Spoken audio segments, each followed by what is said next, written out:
Punjab police का पूर्व DGP अपनी बहू के साथ उसके अवैध संबंध थे। जब उसके बेटे ने सब कुछ देखा तो उसने अपने ही बेटे को मार दिया।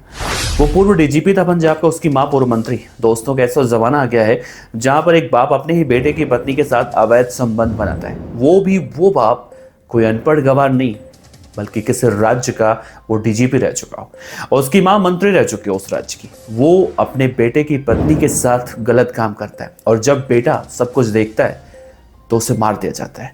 दरअसल हरियाणा के पंचकुला की ये वारदात इस वक्त सनसनी मचा कर रखी है। इस वारदात की पूरी कहानी आपको बताऊंगा। दोस्तों नमस्कार। पंजाब के पूर्व पुलिस महानिदेशक मोहम्मद मुस्तफा और उनकी पत्नी रजिया सुल्ताना पर इस वक्त अपने ही बेटे की हत्या का आरोप लगा है। पंचकुला पुलिस ने परिवार के 5 सदस्यों के खिलाफ इस मामले में हत्या और आपराधिक षड्यंत्र के तहत एफआईआर दर्ज की है।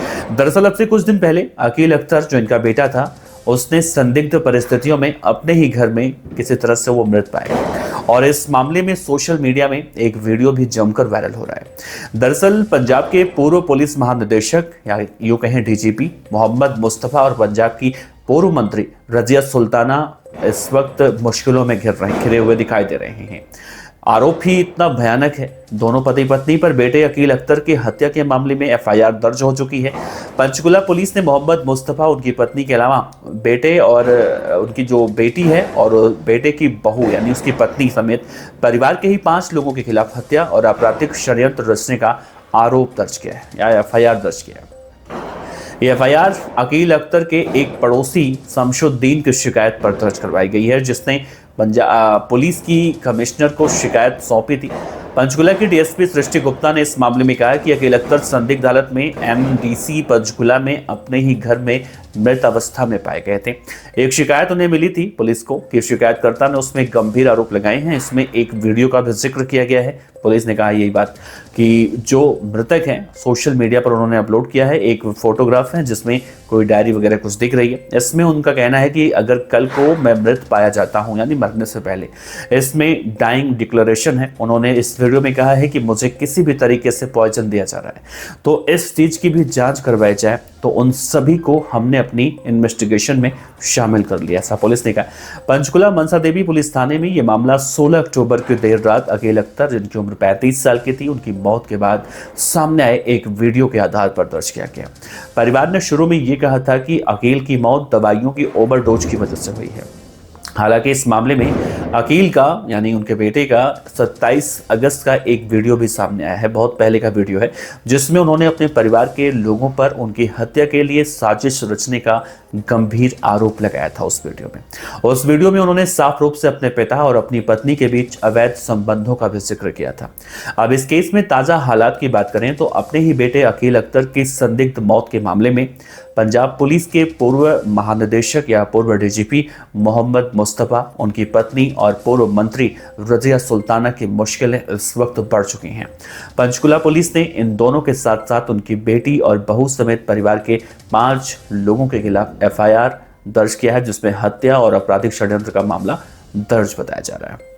आप देखिए, इस घटनाक्रम से मामले में अब एक नया मोड़ देखने को मिल रहा है। इस मामले में पहले परिवार ने, जिससे मैंने कहा कि शुरू में ये कहा कि अकील अख्तर यानी उनके बेटे की मौत दवाइयों की ओवरडोज की वजह से हुई है।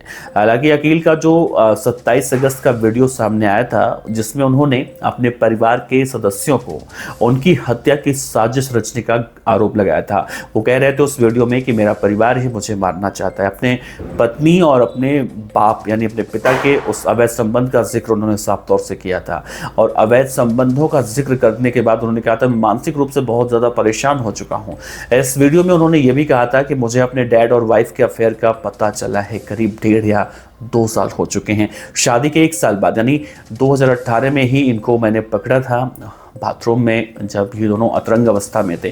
तब मेरा पिता उस वक्त भाग गया था। मुझे उसने अवैध रूप से उस वक्त पुलिस में डिटेन करवा दिया। मैं बहुत ही मेंटल ट्रॉमा में गुजर रहा हूँ, बहुत स्ट्रेस में हूँ। मुझ पर झूठा केस कर चुके हैं, मेरे ऊपर मर्डर के झूठे आरोप भी लगाते हैं। मेरी बहन और मेरी माँ पिता के रूप में कहीं ना कहीं लगातार इस तरह की बातें कही जा रही हैं। मेरा बाप मुझे लगातार ताने मारता है कि तुझसे कोई लड़की आकर्षित होती ही नहीं, मतलब रोजाना अपने बेटे को ही ताना मारते थे। उन्होंने कहा कि मुझसे होगी। मेरा बाप खुद को बहुत ज़्यादा प्राउडली बोलता था कि उससे लड़कियां अट्रैक्ट होती हैं। अकील अख्तर ने अपनी बहन पर भी गंभीर आरोप उस वीडियो में लगाए हैं। उन्होंने कहा कि उसकी बहन प्रोस्टिट्यूशन के धंधे में आ चुकी है। शायद उन्होंने इस बात का आशंका भी कहीं ना कहीं जताई थी। उन्होंने कहा कि मेरे पेरेंट्स उसकी शादी के खिलाफ थे और उसके पास कोई पैसा नहीं था, न जाने वो अपना घर चलाती कैसे थी। मैं पक्के तौर पर तो नहीं बोल सकता, उन्होंने कहा, लेकिन शायद वो भी प्रोस्टिट्यूशन के बिजनेस में है। मेरी बहन मेरे पैसों के पीछे पड़ी है। ये आरोप उन्होंने अपनी बहन, अपनी माँ, अपने बाप, अपने उस पत्नी के ऊपर लगाए हैं।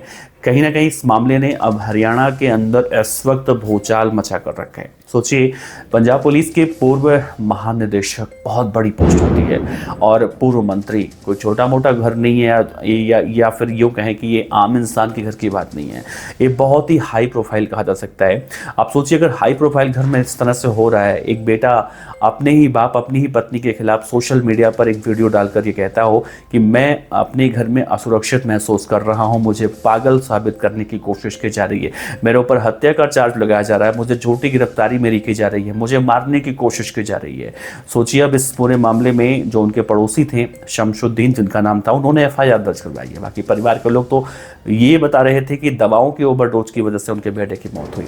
अब इस मामले ने कहीं ना कहीं एक नया टूल देना शुरू कर दिया है, क्योंकि अगर छोटा मोटा कोई व्यक्ति होता, आम इंसान होता, तो ये कहा जा सकता था कि भाई रोजाना इस तरह की वारदातें सामने आती रहती हैं। लेकिन सोचिए, पढ़े लिखे व्यक्ति एक राज्य के डीजीपी रह चुके हैं और वो अपनी बहू के साथ अगर ऐसा उनके ऊपर आरोप लग रहा है तो वाकई में बहुत ज़्यादा गलत है। इस पूरे मामले में अब देखिए आगे क्या कुछ निकल कर सामने आता है। एफआईआर दर्ज हो चुकी है, पुलिस जाँच पड़ताल कर रही है। दोस्तों, आपको क्या लगता है इस पूरे मामले में जो बेटा है, यानी वो जिसने कहीं ना कहीं उतना बड़ा कदम उठाया, या फिर इस दुनिया में वो नहीं है, साफ शब्दों में अगर ऐसे कहें तो, क्या वो गलत था? 27 अगस्त 2025 का वीडियो सोशल मीडिया पर अब वायरल हो रहा है। अपने घर वालों के ऊपर आरोप लगा रहा है वो अब इस दुनिया में है नहीं। तो क्या वो सब कुछ सच बोल रहा था उस वीडियो में? कल को अगर मेरे साथ कुछ ऐसा हो जाता है तो मेरे परिवार ही के लोग ही जिम्मेदार होंगे। क्या जिस तरह से अपने पिता अपनी पत्नी के साथ अवैध रिश्ते की बात वो सोशल मीडिया पर उस वीडियो में कर रहा है, क्या वो सच है? या फिर उसके घर वाले जो कहने के दवाइयों के ओवरडोज की वजह से उसकी मौत हुई, ये सच है? अब फिलहाल पुलिस के जांच में बहुत सारी बातें निकलकर सामने आएंगी, लेकिन ये कहानी, ये खबर जो भी सुन रहा है, हर कोई हैरान है। इस खबर पर अपनी प्रतिक्रिया रखिएगा दोस्तों। नमस्कार।